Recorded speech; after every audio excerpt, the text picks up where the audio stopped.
what are some of the most profitable investments that you can make? Now, people ask me that question usually because they don't know what to invest in. There's so much noise in the marketplace, right? People are talking about Bitcoin, the cryptocurrency, or is it the stock market? Is it a mutual fund? Is it index fund?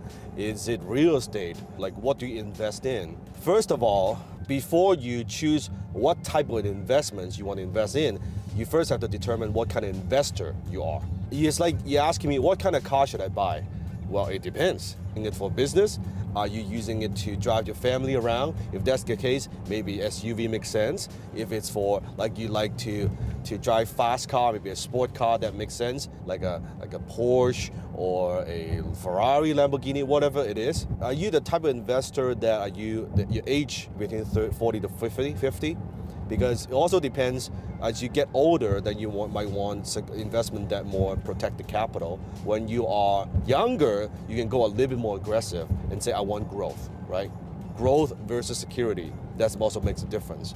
So all that take into consideration. That's why I don't like the question where, okay, Dan, what should I invest in? Or what do you invest in? But you may not be there yet, or the capital that you have, you may not be ready for that type of investment. Or what I like, okay, I like SUV, doesn't mean you should drive SUV. So it all depends.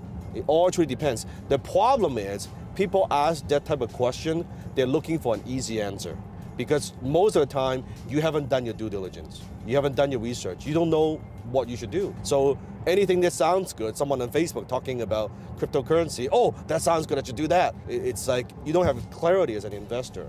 So first, you got to know what type of investor you are. Are you more for growth? Are you more for capital gain? Are you more for security? You want dividends? All that makes a difference. Okay, so I don't like stocks personally.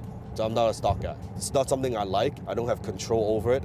I don't like the fact that I put in the money. I can't call the CEO and say, hey, I don't like the way you're spending about this kind of expense. I like control when it comes to investing. I like control in terms of the finance. I like control in terms of decision. I like businesses. I put money in businesses because I have a say. I like real estate because I have control over tax. I have control over the cash flow. I have control over the appreciation. I can look at these things. The second thing you got to consider is, are you a capital gain investor or are you a cash flow investor?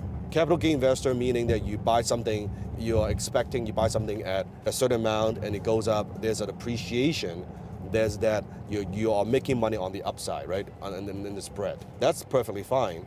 So that's a capital gain investor. Cash flow investor, we are looking for that consistent cash flow that will produce for us, right? I'm a cash flow investor. I don't look at something and then buy something and invest in something. Hopefully, okay, I buy it in X. Hopefully in 6 months, a year, 2 years, 5 years, it'll go up to Y and I sell that. That's good, but that's to me speculation. Nobody can predict, nobody can be sure and guarantee that's going to be the upside. So I like cash flow investing where I invest in something, I know the cash flow, let's say is 10% return. Okay, cool, 10%.